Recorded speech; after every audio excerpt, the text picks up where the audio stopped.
Hey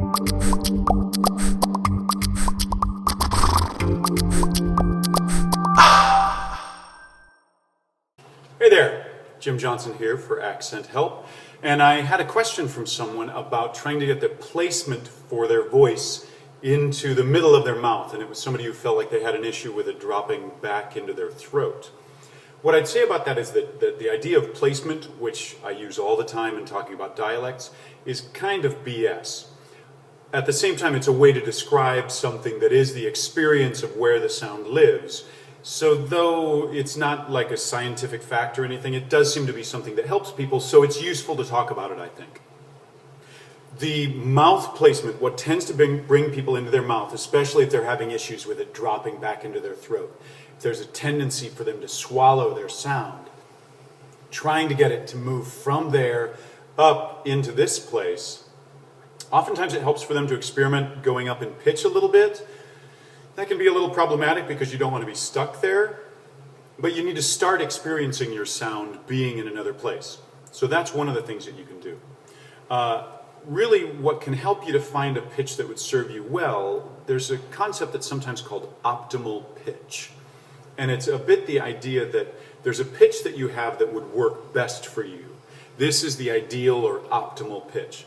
One way to arrive at that is to answer a question with an upward gliding So it's an M, right? Or I guess that's a double M. Yeah? And it moves upward in that response so that will go and glide up a little bit. So that sort of movement that we're talking about there, somewhere in this range here is usually your optimal pitch.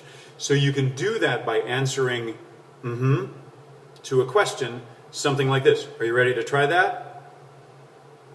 Or wherever that pitch was for you, to kind of hang out right around that last one and maybe come down slightly, but somewhere in that range. Operating there will tend to put you in a mode to be able to bring your placement more into your mouth. So many people kind of ride back into something lower. Moving it up there will oftentimes bring the placement into the mouth. Another thing that you can do that usually arrives at roughly the same thing is to just say something like, here, I'm going to say something now. Here, I'm going to say something now. And add to that this additional little megaphone. It's an extension on the mouth. And I think it's the extension of the roof of the mouth that tends to make the sound bounce a little bit differently. And oftentimes people will respond by going slightly up in pitch the moment they bring their hand up there. So I'm going to say this now, I'm going to say this now, I'm going to say this now. Oftentimes it brings them up just a little bit from where they were a moment before. It brought me up. Now I was just talking about it, so maybe I did it because of that. But it's a really common thing for it to move it just a little bit up. But I think this is a really useful way to get at it. And then it's about getting that experience of what is it like to have that sound in the mouth. Other things that tend to bring it out of the throat are things that will lift the soft palate. And I've done a couple of different posts about that. So a little bit of a smile will tend to bring it more into the mouth. Going a little bit towards a yawn experience will tend to bring it a little bit more up into the mouth and not as much dying back in the throat. Doing a little bit of breath support action, even something as simple as bending your knees while standing, may get you to engage and use breath support, which oftentimes moves it out of the throat and up. Also engaging the neck, especially lifting at the back of the neck here, because there's such a tendency for people to collapse here.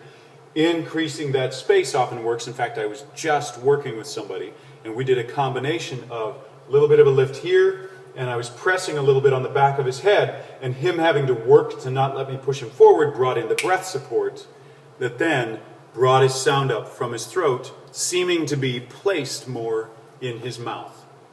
Those are a few really quick runs at some things that can do it. Hope that helps.